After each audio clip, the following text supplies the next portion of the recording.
Coming up on this episode of the Women's Leadership Mindset Series podcast.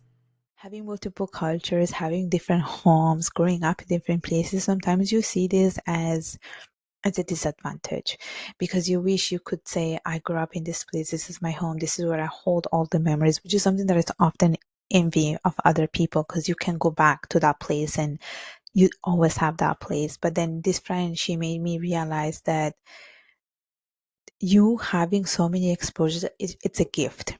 It means you carry two different cultures. It means you carry two different languages. It means you carry two different cuisines and so forth. And so I started to see that more like an asset. So I reframed the way I saw myself. And I think finding the right people, it's a good place to start with because not everyone can relate to some of the struggles that you go through. I used to speak about this with a friend of mine who could not really understand what it meant to find your cultural identity. And so you also need to be intentional about the people that you surround with, and you have to be intentional about who you open up to when it comes to this type of conversations because not everyone can relate to you. Welcome, leaders, to the Women's Leadership Mindset Series presented by TK Page Enterprises. My name is Teresa Page, and I am your host and looking forward to spending these next few moments with all of you. We have a lot of work to get done on today, but first, allow me to invite you to connect with me by subscribing to my website and to connect and follow me on LinkedIn, YouTube, and other social media platforms. And always feel free to contact me directly via email or by booking an appointment. So what is our goal? Well, as an author, speaker, coach, and mentor, my mission is to help professional women renew their leadership mindset with fresh fire and purpose through diverse mediums of leadership empowerment solutions and the My Journey to Wholeness book series.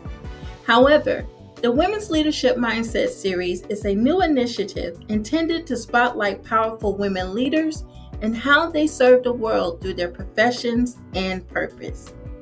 So with a goal to help women realize their unfulfilled dreams and re-energize the leaders they always were, this platform is designed to enhance, empower, educate, equalize, and even emancipate as our featured guests share their entrepreneurial stories, provide viable resources, and guidance in a caring, professional, and impactful manner.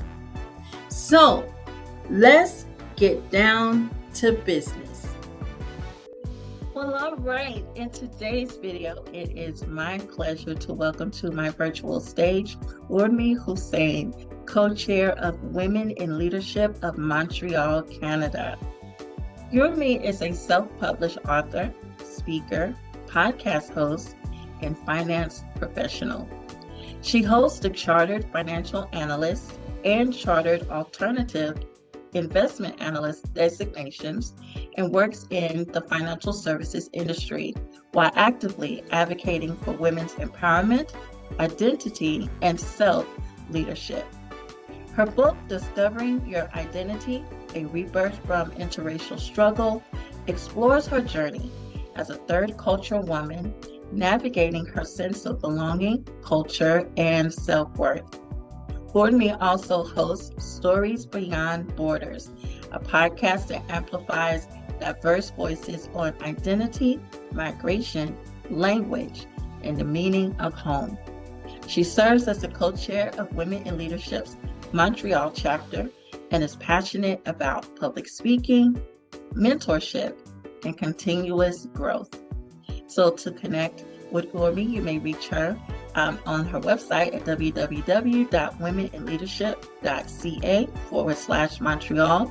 You may also connect with her on social media on LinkedIn at Urmi Hossain, as well as on Instagram at Stories Beyond Borders Podcast, in addition to YouTube at Urmi Hossain. Be sure to check in with her podcast, Stories Beyond Borders, on Apple Podcasts or Spotify, and to check out her book on Amazon, Discovering Your Identity, A Rebirth from Interracial Struggle. So we'll bring back all of this information with Urmi before we go. But first, Urmi, I want to say welcome. How are you? I'm doing good, and you? I'm doing wonderful. I'm doing wonderful. I'm so excited about our conversation on today. Same, very happy to be here. Absolutely, absolutely. So, we're going to go ahead and get into it and get right down to business. I really just enjoyed meeting you and understanding the work that you're doing there as a neighboring country there in Canada. So, I'm really excited about our conversation as we move forward. And so, let's go ahead and get into it. Let's get down to business. Why don't you tell us a little bit about yourself beyond the bio? Yes, I am based in Montreal, like you just mentioned. I mean, I'm your neighbor pretty much. And I am someone who wears many hats. And like you mentioned, I'm the co-chair of the Montreal chapter for the organization Women in Leadership. I'm a big advocate of women's empowerment, which is something that is very close to my heart. I do a lot of female mentorship. I am part of an organization called Dress for Success, where I mentor women of color. And besides that, I was born and raised in Italy. My parents are from Bangladesh, and I wrote a book about growing up in Italy from a perspective of a South Asian woman. So I often talk about this in many podcast appearances, and I have written a book as a consequence where I talk about what it felt like being in betweenish. That's how I like to describe it. So that's pretty much who I am, and I'm very happy to be here. Wonderful. And I like the way that you described your book, that kind of being in between it. So that's where I want to start. We're going to get into all of the great things, but as a fellow author and a podcaster, I'm really just excited about all of those kind of having those extensions of yourself, whether, with both of those mediums, as far as having a book and a podcast.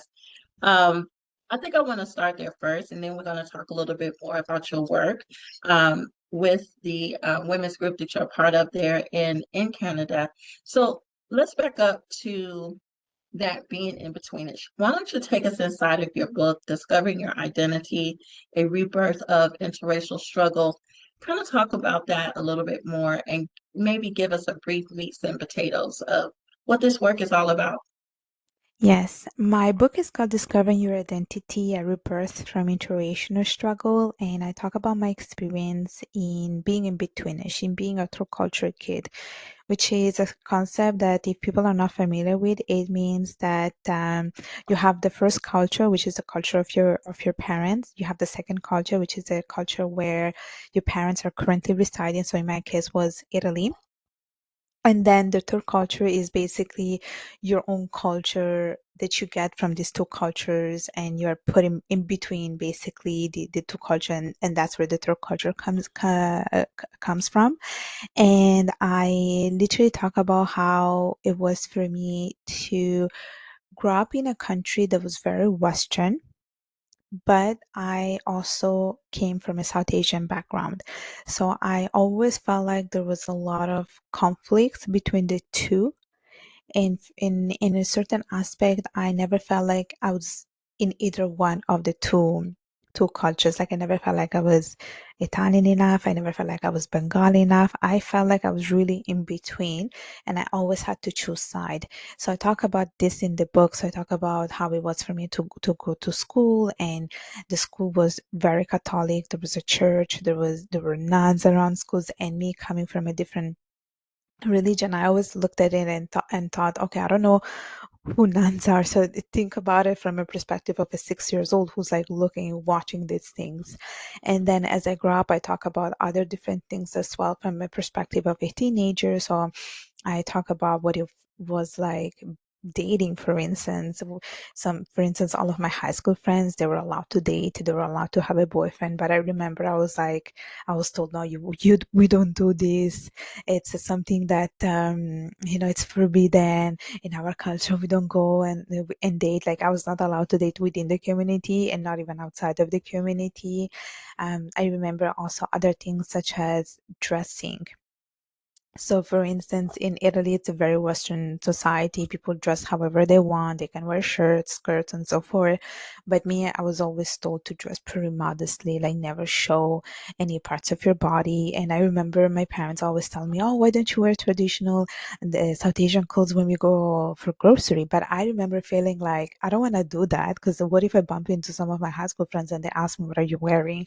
So there was also that feeling of sometimes I felt like a bit embarrassed, and I think I wanted to hide away from that. So I talk about this in the whole book, and then I come to the conclusion after many years of like reflection that it's important to embrace both of them rather than choosing either one. I love that. And thank you for giving us some insight about that because I can only imagine what that struggle is. So, as an adult, and I like the way you said that you have embraced both cultures. Um, but as an adult on your own now, forging your own path in the world, what parts of your culture do you think that you still hold very close to as far as within your core values? And what other parts have you let go in order to still be your own individual person? Can you take us behind that curtain? What have you kept close, and what have you discarded in order to move about in a way that you do now?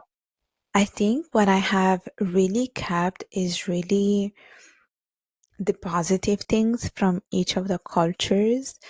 For instance, for the South Asian culture, one of the expressions that I grew up hearing was, "What will people say?"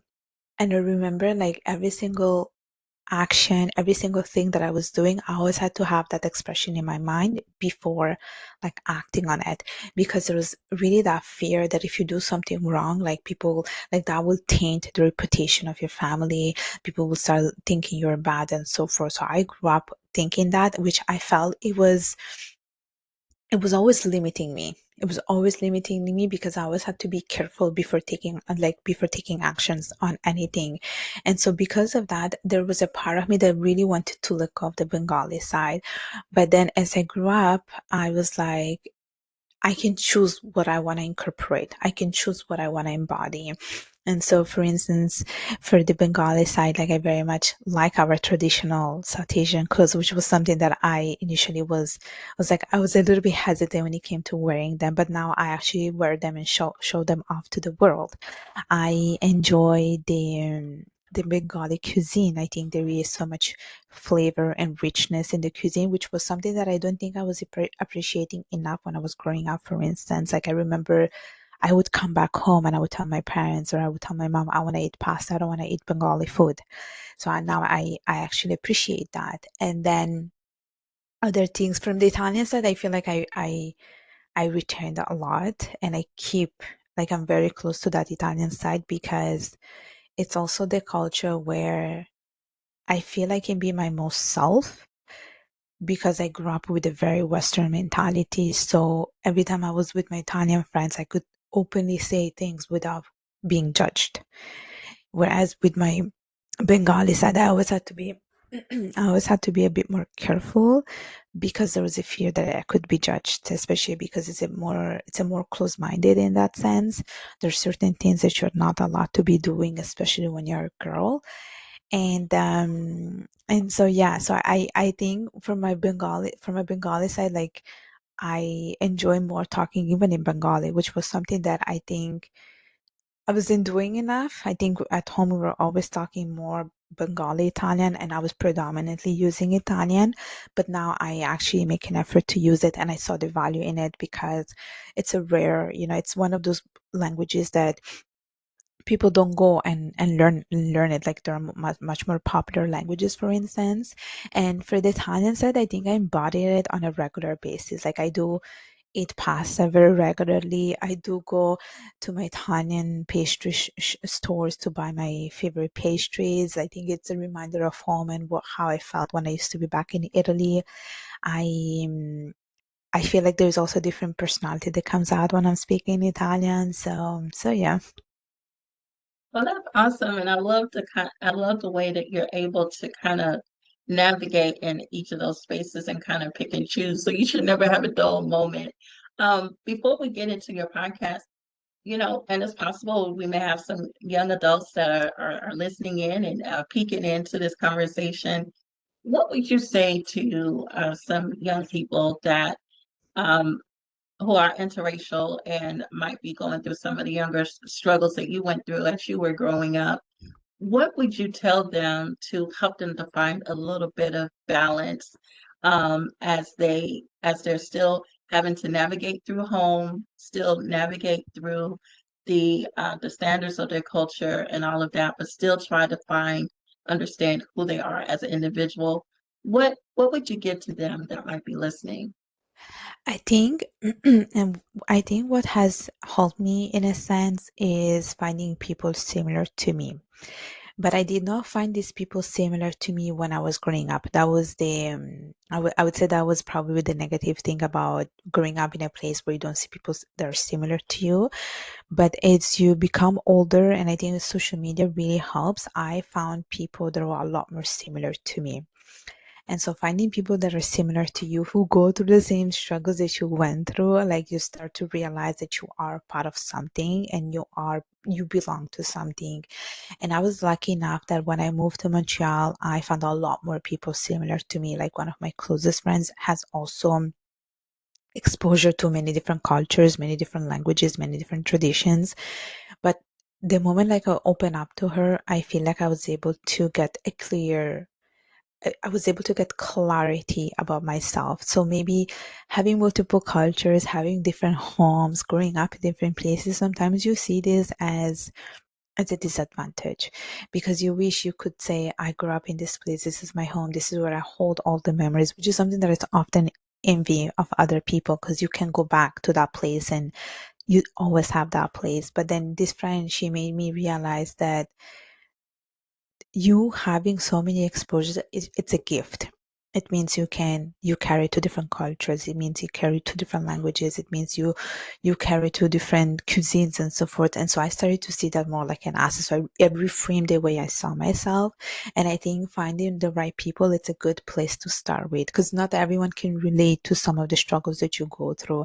I used to speak about this with a friend of mine who could not really understand what it meant to find your cultural identity. And so you also need to be intentional about the people that you surround with, and you have to be intentional about who you open up to when it comes to this type of conversations because not everyone can relate to you. Absolutely. And I love that. And I like the way that you mentioned about being very intentional.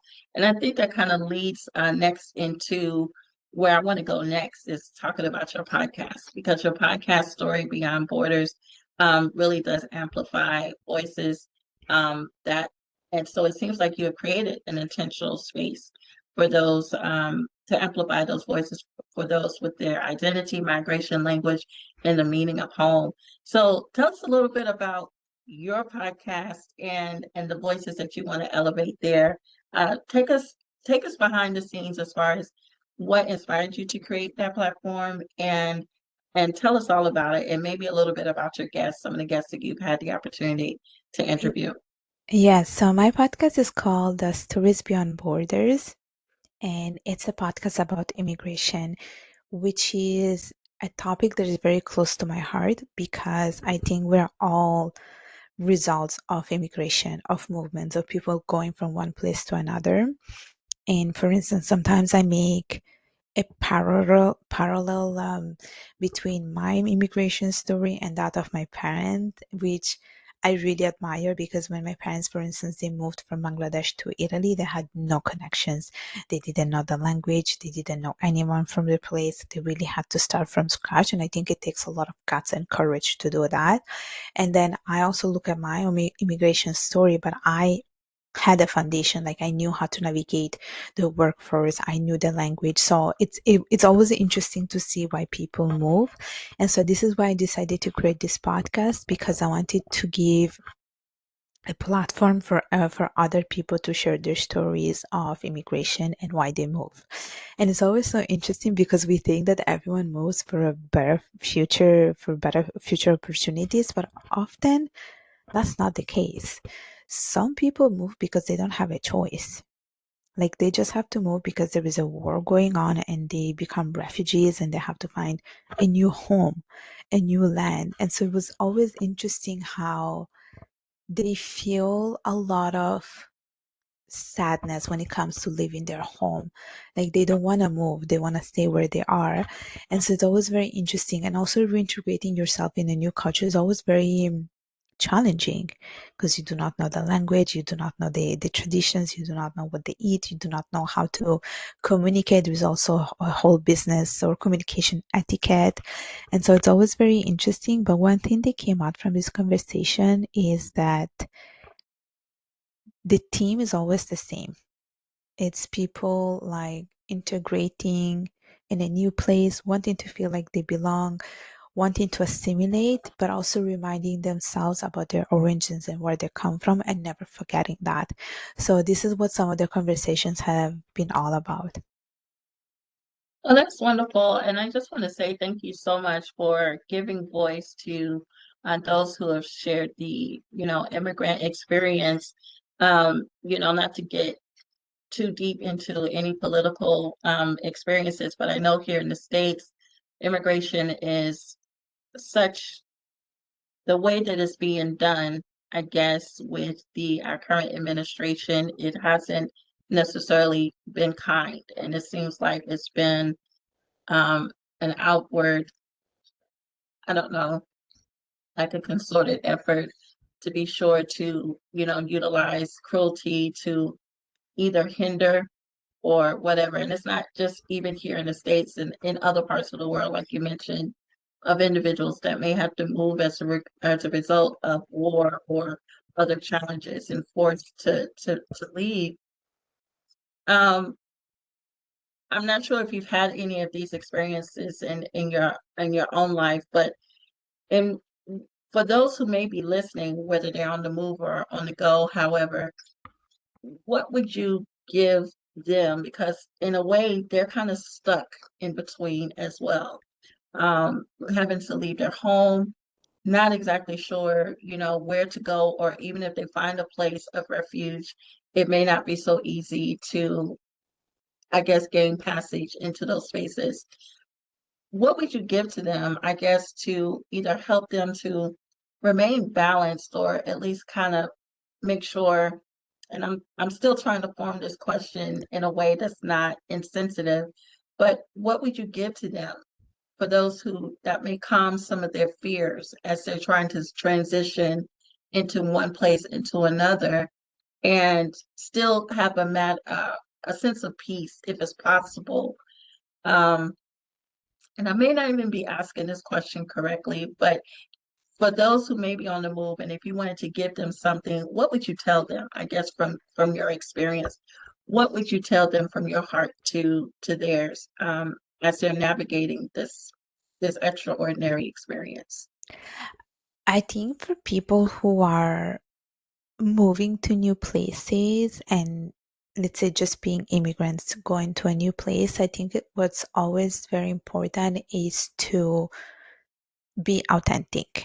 I think what goes with that is that even if you're in a new place, you don't have to be like everyone else to feel like you fit in or to feel like you're cool. I think you have to find comfort in being who you are and making sure that you stand up in that sense. Because often what happens with people moving around is that, for instance, we might not know the language of the place. Let's say when it comes to English, maybe that's the language that is mostly used.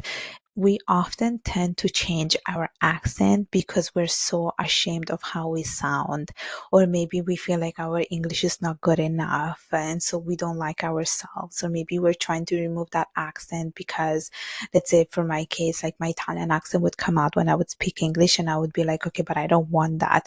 But I think sometimes we need to remind ourselves that it's more important to stay authentic to who we are instead of like trying to forcefully fit in just so that we can fit in. I think what makes it more gracious. And I think what's more important is that you stay true to who you are without really molding to a new place.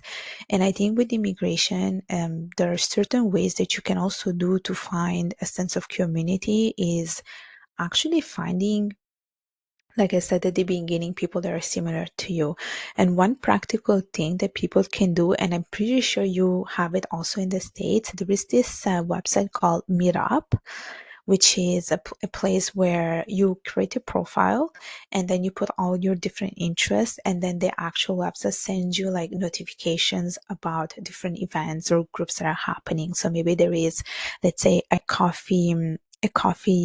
conversation event for people who are immigrants, or maybe let's say there is a tennis event for just women, or maybe there is a writing event for people who love writing. So you can find places, or you can find communities based on the interest that you have and based on who you are. And some of them are very much tailored to like people who are from a certain ethnicity, from a certain culture. So you will feel a sense of home even in this new place. And I think this is what's important, to have that sense of home and belonging when you're moving to a new place, especially when you're leaving so many things behind you. So I love that. And thank you for giving the audience that practical tip. Tell us that website just one more time and maybe spell it out for us as well. So for those who are listening and they're still looking for plugging in to build that sense of home and community, do you mind sharing that website with us once more? they can simply Google Meet Up. So it's MEET up UP. And then they will see the Okay, website showing up. Yeah, literally Meet Up. Meetup. Awesome. So Google, you hear that audience? Be sure to Google Meetup. So if you're looking to build community, that is one practical way of doing that. Leaders, thank you for listening to this episode of the Women's Leadership Mindset series. I would like to take a moment to share a special announcement with you. Listen, we're living in extraordinary times, and it's up to us, the people, the leaders, the entrepreneurs, and the like, to tap into our ingenuity, to revive confidence and sound leadership, to produce goods and services that will bring relief to the challenges hitting our nations, to reduce unemployment rates exacerbated by the dismantling of DEI or the rise of AI, and to revitalize the global economy by leveling up the generation of wealth among the general population. But before we can confront these systematic matters head on, we must be reminded of the mandate and who we are as natural born leaders, and that leadership is not something to do or dictate, but an express demonstration of love. Therefore, I am excited to introduce Love the Success Factor Leadership Incubator. This is a premium transformational leadership development designed to elevate the leadership authority, innovation, and cultural impact of your organization's senior and emerging leaders. So, if your organization is ready to take the lid off your leaders' capacity to affect change within our community's domain of industry and global economy, I invite you to see the bio to request a consultation. For now is the time to lead differently and to lead with love. Now, back to our episode. So, really, I'm really enjoying our conversation on today. I think where I want to move to is both in your profession, what you're doing as a financial professional, as well as the work that you do with the women's organization that you're a part of. The reason why the reason why I want us to go there is because I love that you are an author, that you are a podcast host, and that you're a speaker, but at the same time, you're also, creating in that entrepreneurial kind of area, but then you also are a financial professional, and that you have found ways to hold both of those spaces. And so I really love that about you. Um, So we're going to get into what you do from a financial perspective and also what you do with the women's group there in Canada. But before we get into, well, tell us a little bit about both. And then I want you to talk about why it's so important for those of us who have the entrepreneurial bug, but still might have to work for an employer, why it's important to embrace both of those. So let's start there first. The importance of embracing both your entrepreneurial side as well as, you know, understanding what you need to do as far as for your career path. And then we'll talk about each of those spaces that you hold. So let's start there first. Why is it so important to embrace both sides? Okay, why is it important to embrace both sides? I would say it's because you want to find a sense of purpose in your life. Um, the day-to-day job is definitely something that really helps to pay off your bills, but also it's important to find something that you really enjoy. And in that sense, I think I am very lucky that I do something that I really love, but I felt like that was not enough. That was not enough because sometimes you are really looking at sense of joy and fulfillment in other things that are not necessarily with your job. And that's where I embarked in a sense with an entrepreneurial journey, even though I don't run an actual business, but I do come across as someone who actually does because I am very much engaged with communities and creating things, creating ebooks, books, podcasts, and so forth. But I think when I started to do that, I was able to discover a different side of me that I didn't think I actually had. Like the fact that you are creating something, it gives it that sense of ownership and at the same time that sense of like accomplished person that I don't think you can get it from other things. So for instance, when I have written my first book, like I could say to the world, oh, I'm a self-published author, and not everyone can say that. And so I think like doing all of these different things, it really gave me a lot of purpose. And I read a book about it called the Ikigai, which means your reason for being. And it's a Japanese concept that talks about how you can live a fulfilled and happy life. And at the end of the day, you don't have to do anything complicated to be happy in life. You just have to like embark on a hobby and find joy and satisfaction in it. And in the book, they give all these different examples about these people living in this island in Japan and how they find happiness, let's say in gardening, in sewing. Like it's really nothing like major or big. And sometimes I think us we look for happiness in like things that are not I would say not achievable. At the end of the day, it's not about like launching a huge business. You can start with something very, very small and find happiness in it. And for me, when I decided to, let's say, embark on my reason for being, I think it was never about monetary value. I think it was more about what is it that truly makes me happy and what is it that makes me successful.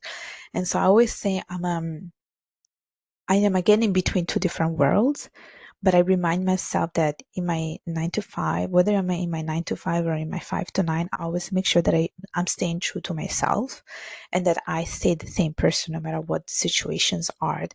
And I'm able to bring whatever I learned from my 9 to 5, which is structure and discipline, I'm able to bring it also in my 5 to 9 because in your 5 to 9 you have the control on your own schedule and you can just sit down and not do anything. But I think if you want to achieve things, you want to be disciplined. And the things that I learned in my 5 to 9, which are very more storytelling, being creative, being much more expressive, I think I use them a lot in my 9 to 5, where I'm able to come up with different ideas, for instance. And so I'm able to find that balance, and this is why it's important to have both. Absolutely, and I totally agree with that structure and being able and that expression, you know, that reason for being. And I find that even for myself, because right now I am operating fully in the entrepreneurial space, but I do bring all of the experiences that I've had in public education, higher education, and federal government, that structure, as you mentioned, as far as being able to build as I am looking to build something of purpose, that it still has to move correctly, even in the marketplace, and bringing that structure, whether it's logging in on time in the morning, setting times for myself. I like the way you said my 9 to 5 and my 5 to 9. But in my expressive space is my 9 to 5, so to speak. So I am online diligently every day, creating that structure. But that is something I learned in the workplace. So I love the way that you said that, and creating that structure. And as we prepare to kind of downshift in our conversation, tell us a little bit about your finance work. As a professional, a finance professional, but I really want us to say the last big chunk of our conversation is talking about your advocacy work as far as women's empowerment, identity, and self-leadership with the Women in Leadership, wherein you are a co-chair. So take us behind the curtains for both of this, financial professional, where you hold 2 designations that we talked about earlier, as well as your advocacy work with the Women in Leadership there in Montreal. Yes, like you mentioned, I do work in finance and I work in portfolio management, and it's a work that I really like dreamed about.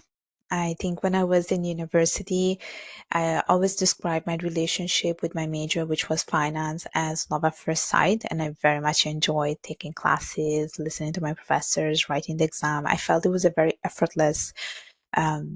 was a very effortless experience. Like I really enjoyed it that much. And when I was done with university, I told myself, I want to continue studying. I don't think that the studying or learning has to stop in a classroom. I think it goes beyond classroom and it can happen in a boardroom. And so I have pursued different designations like the one that you mentioned at the beginning. And for me, it was really more because I wanted to achieve them more from a personal level, first of all, rather than professional. And then I was eventually going to use them. And once I got them, I also wanted to be an example for other women, especially because finance can be very male dominated. We don't have that much representation. We don't have that much of a diversity. And I'm very conscious about it every time I had to apply for a job. Like I will always look for, okay, do they have enough women in the board members? Do they have enough representation? Do I see myself working in these places? So that was very, very important. And even in my current job, I always make sure that I am I am visible, like visible through my words, visible through my presence, and I remind myself that I belong to this world and I have to do this also for the next generation of women who want to work in finance, which is why I do a lot of mentorship work. And then with women in leadership, it also comes from my own personal experience where I have seen how women are often in second place in many cases, and I grew up also thinking that I could not achieve many things, that it was always like whatever you do you have to have like a male figure next to you. And for me, like being a part of women in leadership, like I resonate a lot with the mission of the organization, which is to have more women in leadership position. And I joined it because I wanted to change that going forward, the whole narrative. Like women are leaders in professional and personal life, and we need to make sure that we're all on the same page, that men and women are on the same floor. Women does not come second. And with the work that we've been doing, we have been really empowering the women in our community. And we talk about different things, which is the fun thing about women in leadership. Like we talk about wellness, we talk about leadership, of course, we talk about public speaking, we talk about how to communicate, we talk about imposter syndrome. There's so many different things that we talk about, and it's incredible. And what's even more incredible is that there is an interest from the women in Montreal to get together and to feel re-energized from other women. So we had like 2 events at the beginning of this year, one for International Women's Day, which was a true success. And we had another one at the end of May, which was about wellness. And we can see the women are like hungry for community, for knowledge, for learning, for empowerment. So that's why I'm part of Women in Leadership. It brings me a lot of joy. And I absolutely love that. I like what you said as far as your profession, choosing your profession as finance, that how it was love at first sight. And that was really just the motivator for you to move on to take on those designations. But I also the way you said that it was important for you to show the next generation, especially those in the finance field, it was important that they also saw representation, and the fact that you have made yourself visible, and that you have taken on the responsibility of mentorship, which is absolutely powerful. And I'm also loving the work that you do as far as with the women in leadership, because it really is important for us as women to the shatter finally at some point we got to finish shattering this glass ceiling for women. So I thank you so much for the work that you're doing there in Montreal. And so as we prepare to continue to downshift in our conversation, I know I only have just a few more minutes with you. One of the staple conversations that I love to ask all of my guests in speaking from the space of leadership, I think in our one-on-one together, one of the things that you learned about me is that I am passionate about employing love as that ultimate success factor to renew women's leadership mindset with fresh fire and purpose. And with that, I absolutely believe that love is that the effective power of love is a game changer that gives us an edge to be whether innovative in our business, fully present for our team or our stakeholders, knowledgeable in our industry trends, whether it's in finance or in other spaces, as well as benevolent in our community service or mentorship, and above all, powerful in leadership.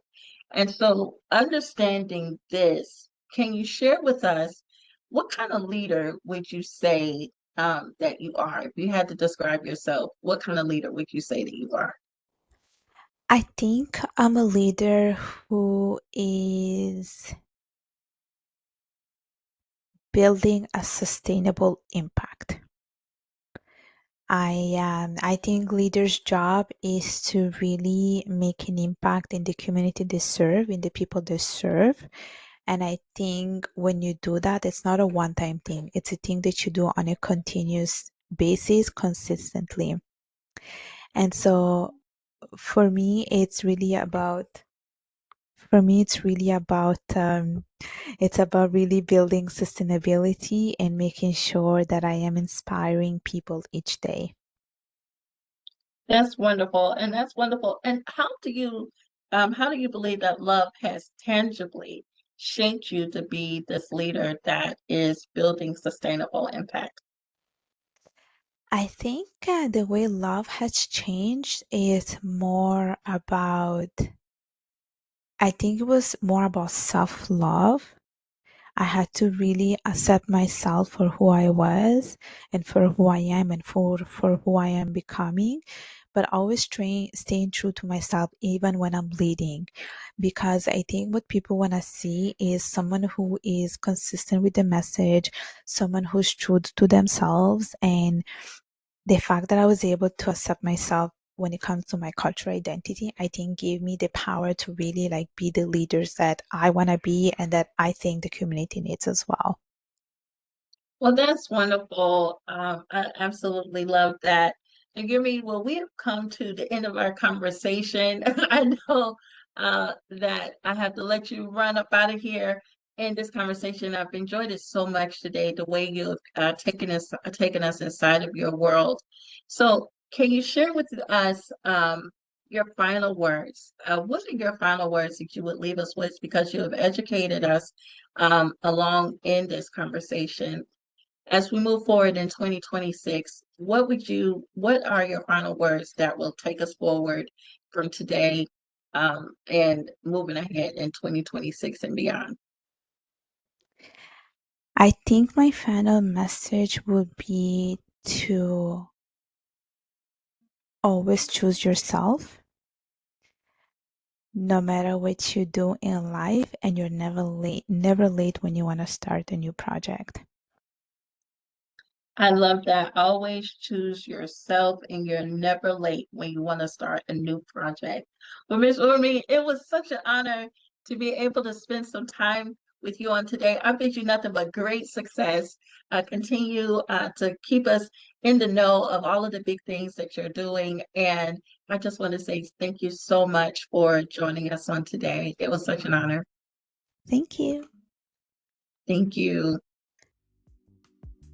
Well, ladies and gentlemen, we thank you for joining us. Remember, you can connect with Urmi by visiting her website at www.womeninleadership.ca/Montreal. Be sure to connect with her on social media via LinkedIn at Urmi Hossain, on Instagram at Stories Beyond Borders Podcast, as well as on YouTube at Urmi Hossain. And be sure to check out her podcast, Stories Beyond Borders, that you can find on Apple Podcasts or on Spotify.